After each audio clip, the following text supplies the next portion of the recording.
la constance dans l'amour. Personne ne voudrait une relation interpersonnelle éphémère. On se le promet pour toute la vie. L'amour pour toute la vie. Et cette constance se justifie surtout dans la souffrance. Nous allons découvrir cette constance en 4 personnes, je dirais même 5. 5 personnages de la passion du Christ. Ils sont nommés. Nous avons Pierre, Judas d'abord, Judas Iscariote. Nous avons Pierre. Après, au milieu, l'autre disciple auquel chacun de nous pourrait s'identifier. Ce disciple, on ne l'a pas nommé. Et à la fin, nous avons des disciples discrets, secrets. Nous avons Joseph d'Arimathée et aussi Nicodème. Voyons d'abord les 2 premiers. Judas Iscariote, qui avait un camp propre, choisi, clair, le camp de Jésus. Mais qu'est-ce qui arrive? Il va se dissocier.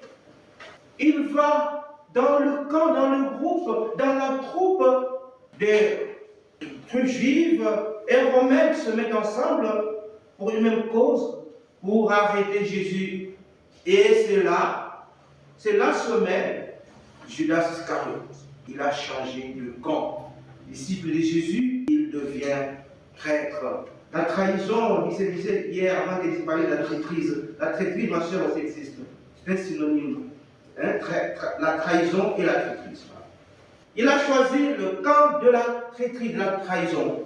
Le deuxième, c'est un grand disciple de Jésus, un grand apôtre, pas n'importe lequel. Simon-Pierre, c'est un homme bouillon. Il s'est distingué par sa bravoure, par son leadership, parmi les apôtres. Quand on va arrêter Jésus, il a une épée. Imaginez cette épée-là, c'est comme le couteau suisse. Hein? Il venge le maître, il coupe l'oreille de l'agresseur de Jésus. C'est alors Jésus nous demande de ne pas agir ainsi. Nous allons encore voir, nous allons scruter Saint-Pierre, Simon, à un autre moment où Jésus est présenté devant le grand prêtre. Déjà, il a montré, il appartient à Jésus, il est du camp de Jésus, jusqu'au point d'agresser l'agresseur. Intervient le disciple, l'autre disciple, qui avait de l'entrée dans la maison du grand prêtre, et lui va entrer avec Jésus. Quand Jésus sera jugé, il est là au tribunal, il voit tout. C'est grâce à lui, à son entrée, que Pierre pouvait avoir accès dans la salle où Jésus était jugé. Mais la portière, c'était qui facilite en fait l'entrée, grâce aussi à l'autre disciple que tu es. Ce disciple ne sert pas à toi. Moi je pense que c'est toi, cet autre disciple, qu'on ne nomme pas. Ça peut être moi. Mais maintenant il faudrait le prouver.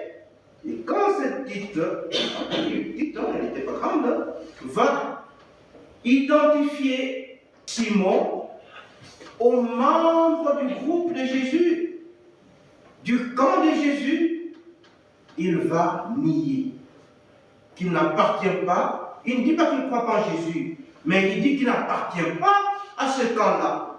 S'il n'appartient pas à ce camp-là de Jésus, ça signifie qu'il ne fait pas partie des disciples de Jésus, donc il ne croit pas en Jésus-Christ. Quel est le camp qu'il choisit? Les camps de ceux qui haïssent Jésus. Il faisait froid. C'est comme la semaine passée, il a fait froid, n'est-ce pas? Pour le printemps, ce n'est pas justifiable. Non? Et qu'est-ce qu'il fait? Il va aussi, lui, se réchauffer avec ceux qui n'aiment pas Jésus. Il a choisi son camp. Mais il est de ce côté juste pour se sauver. Mais cette portière continue à identifier Pierre. Pierre va encore nier Jésus. Donc 3 fois, il va nier son propre maître. devant la souffrance, Pierre regarde Jésus. Qu'est-ce qu'il devient? Traître. Qu'est-ce qu'il fait? De la grande trahison.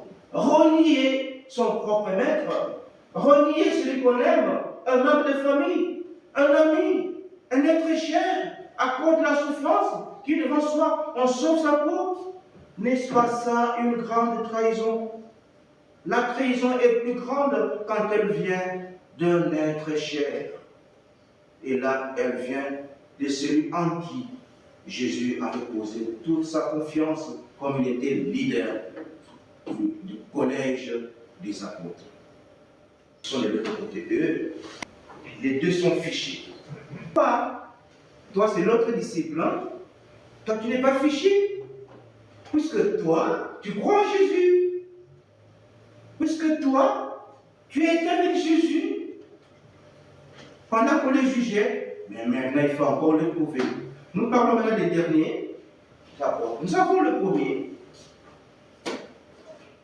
Joseph d'Arimathée. Vous allez le comparer à notre Joseph. Joseph qui a fait grandir Jésus, qui l'a protégé, le charpentier, qui lui a appris à travailler. Donc, quand vous avez un papa qui travaille, l'enfant aussi hérite le métier du papa. Jésus, c'est sur cette planche. Il a de bons mouvements. C'est lui qui l'a protégé contre la mort. La mort qui va le protéger, l'emmener en Égypte pendant qu'on voulait les tuer, pendant qu'Hérode voulait les tuer. Et maintenant apparaît un autre Joseph qui était un disciple d'Israël.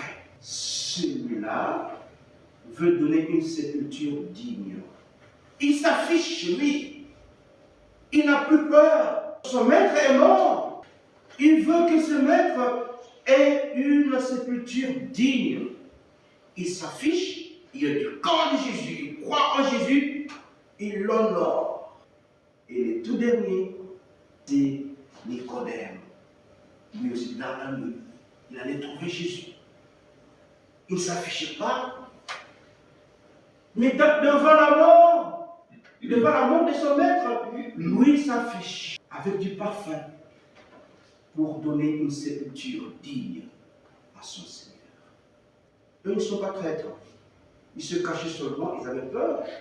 Mais au moment voulu, où il fallait manifester son attachement au maître, ils se sont manifestés. Si toi, tu es vraiment ce disciple, l'autre disciple, dont on ne donne pas les noms, ne serais-tu pas du côté des jeunes d'Arimathée et de Nicodème? À toi de juger, à toi de décider où tu vas appartenir, de manière permanente, pas de manière éphémère. Aimer Jésus, croire en Jésus toute sa vie. Amen.